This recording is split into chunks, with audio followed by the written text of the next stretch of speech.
भारत ने पूरे स्टाइल और शान के साथ T20 विश्व कप 2022 के सेमीफाइनल में प्रवेश कर लिया है, जहां उसका मुकाबला इंग्लैंड से होगा। आज सुपर 12 के अपने आखिरी मैच में भारतीय टीम ने जिम्बाब्वे को बिल्कुल एक तरफे मुकाबले में 71 रनों से पराजित किया। और इतनी बड़ी जीत के साथ जब आप सेमीफाइनल में जाते हैं तो निश्चित तौर से एक मनोवैज्ञानिक लाभ आपको मिलता है। नमस्कार, आप देख रहे हैं न्यूज बाइस्कोप और मैं हूं राकेश रंजन।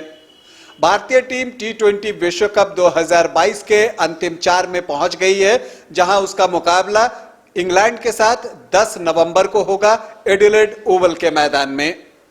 लेकिन उससे पहले आपको बता दूं कि संडे को भारत ने जिम्बाब्वे के साथ मैच खेला और यह मैच पूरी तरह से एक तरफा रहा। भारत ने पहले बल्लेबाजी की और हालांकि जो भी पावर प्ले इधर के दिनों में भारतीय टीम ने खेले थे उससे बेहतर पावर प्ले आज का रहा भारतीय टीम का। और भारतीय टीम ने पावर प्ले में 46 रन बनाए 1 विकेट के नुकसान पर। लेकिन यहां पर रोहित शर्मा एक बार फिर से मौका चूक गए और उन्हें फिर से शॉर्ट गेंद फेंकी गई, फिर वो उसमें ट्रैप हुए, अपना फेवरेट शॉट खेलते हुए डीप स्क्वायर लेग पर कैच किए गए, वो सिर्फ 15 रन बना सके। तो अवसर था कि कमजोर प्रतिद्वंद्वी के खिलाफ वो एक बड़ा स्कोर खड़ा करें ताकि वो कॉन्फिडेंस सेमीफाइनल से पहले वो हासिल कर सकें। वो नहीं हो सका, लेकिन ये बात भी है कि रोहित क्लास प्लेयर हैं, उनके लिए ठीक है कि कुछ पारियां अच्छी नहीं आई हैं, लेकिन वो कभी भी फॉर्म में वापसी कर सकते हैं।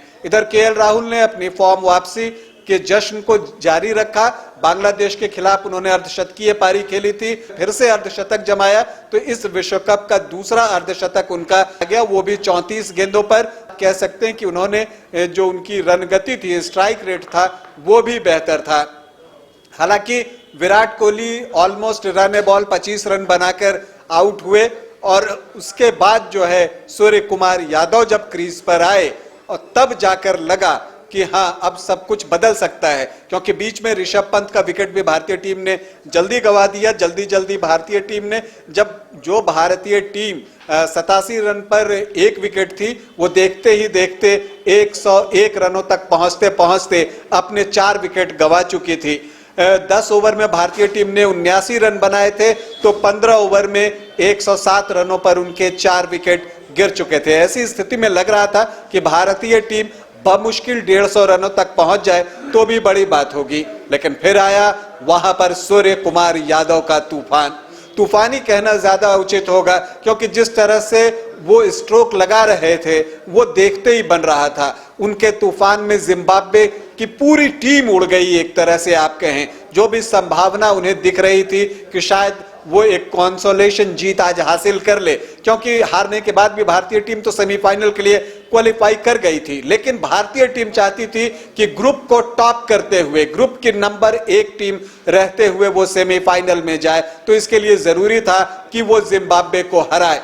तो रविवार को फिर जिम्बाब्वे की टीम जो है इस कोशिश में थी, लेकिन इन सब के बावजूद जो है आप कह सकते हैं कि भारतीय टीम और खास करके सूर्य कुमार यादव ने उनके लिए कोई अवसर नहीं छोड़ा। विकेट के चारों ओर स्ट्रोक लगाए। आप जानते ही हैं कि उन्हें 360 डिग्री प्लेयर कहा जाता है, और यूं ही नहीं कहा जाता। जिन्होंने भी रविवार को सूर्य कुमार यादव को बल्लेबाजी करते देखा है वो इस बात को समझ सकते हैं। विकेट के पीछे तो उनके पास इतने तरह के स्ट्रोक हैं कि इसकी कल्पना नहीं की जा सकती। स्क्वायर लेग पर मारते हैं, फाइन लेग पर स्ट्रोक खेलते हैं, थर्ड मैन के ऊपर खेलते हैं, विकेट कीपर के ऊपर से खेलते हैं। तो आप ऐसे बल्लेबाजी के लिए फील्ड क्या सेट करेंगे? और यही दिखा, जिम्बाब्वे के कप्तान और उनके बॉलर जो हैं वो बिल्कुल बेबस नजर आ रहे थे। तो जहां 15 ओवर की समाप्ति के बाद भारत का स्कोर 104 रन था, अगले 5 ओवरों में भारत ने 79 रन जुटा लिए, मतलब लगभग 16 रन प्रति ओवर का स्ट्राइक रेट रहा भारतीय टीम का आखिर की 30 गेंदों पर। तो उन 30 गेंदों पर भारतीय टीम ने 79 रन बनाए और उसी की बदौलत भारतीय टीम निर्धारित 20 ओवर में 5 विकेट के नुकसान पर 186 रनों तक पहुंच गई। अब आपको बता दूं कि जहां तक बात है कि आज भारतीय टीम ने एक चेंज किया था। दिनेश कार्तिक आज नहीं खेले थे और कप्तान ने टॉस के समय कहा कि चूंकि ऋषभ पंत ही एक ऐसे खिलाड़ी हैं जिन्हें हम वार्म अप मैचेस में भी ठीक से नहीं मौका दे सके, तो हम उन्हें मौका दे रहे हैं और इससे लगा कि शायद अब आगे के मैचेस में आपको ऋषभ पंत ही खेलते दिखें। लेकिन जहां तक ऋषभ पंत की बात है, जो एक हड़बड़ी होती है उनकी बल्लेबाजी में वो दिखी और ऋषभ पंत भी बहुत सस्ते में 3 रन बनाकर पवेलियन लौट गए। तो ये भारत के लिए अगर आप कहें सेमीफाइनल के लिहाज से तो ये एक मुश्किल पहलू है और यहां पर भारतीय टीम को काम करने की जरूरत है, क्योंकि हार्दिक के बाद जो बाकी के जो बल्लेबाज आ रहे हैं, चाहे पहले कार्तिक आते थे, रविवार को पंत आए, उसके बाद अक्षर पटेल हैं, तो ये अपना विकेट जो है वो बचा नहीं पा रहे हैं और न ही रन बना पा रहे हैं। तो ये भारत के लिए चिंता की बात है, क्योंकि इस वजह से भारत का जो टेल है वो बहुत लंबा हो जाता है और यही वजह है कि चहल को टीम में शामिल करने से पहले कप्तान और टीम मैनेजमेंट को सोचना पड़ रहा है, क्योंकि टेल इतना लंबा है। ऐसे में अगर आप अश्विन को यहां से निकालें या अक्षर को यहां से निकालें तो टीम की जो बल्लेबाजी है उस पर असर पड़ेगा और टेल और लंबा हो जाएगा। यही एक वजह है कि चहल को अब तक जो है इस विश्व कप में मौका नहीं मिला। खैर, भारतीय टीम ने जब 186 रन बना लिए उस वक्त ही यह तय हो गया कि अब भारत ये मैच आसानी से जीत लेगा और हुआ भी ऐसा। और सोने पर सुहागा तो तब हो गया कि जब जिम्बाब्वे की पारी की शुरुआत हुई और भुवनेश्वर कुमार ने पहली ही गेंद पर विकेट ले लिया। इसके बाद तो जिम्बाब्वे की टीम पूरी तरह से बैकफुट पर थी, उनके विकेट लगातार अंतराल पर गिरते रहे। एकमात्र रजा की हम बात कर लें और इसके अलावा बर्ल की हम बात कर लें तो इन दोनों के बीच एक छोटी साझेदारी हुई और इन्हीं दोनों ने जो है कुछ स्कोर किया। बर्ल ने 35 रन बनाए, रजा ने 34 रनों का योगदान दिया। तो कुल मिलाकर तमाम प्रयासों के बावजूद जिम्बाब्वे की टीम जो है वो 115 रनों तक ही पहुंच सकी, पूरे 20 ओवर भी नहीं खेल सकी जिम्बाब्वे की टीम।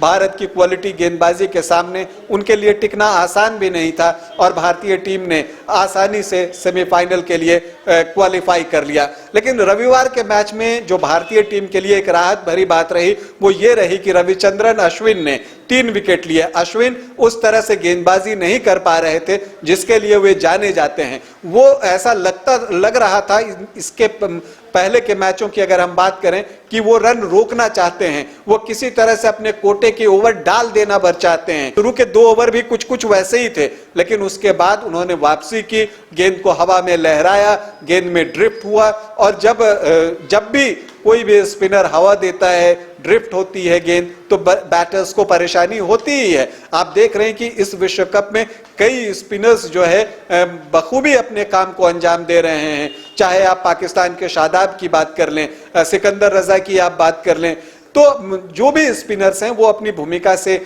न्याय कर रहे हैं और भारत की टीम इस मामले में पिछड़ रही थी। लेकिन जो आखिर के 2 ओवर अश्विन ने फेंके जिसमें उन्हें 3 विकेट भी मिले, उसके बाद ऐसा मुझे लगता है कि भारतीय टीम जो है अगर इसमें आगे सेमीफाइनल में अच्छा प्रदर्शन करती है तो फाइनल के दरवाजे उसके लिए खुल सकते हैं। इसके अलावा भारत को पावर प्ले पर भी ध्यान देना होगा।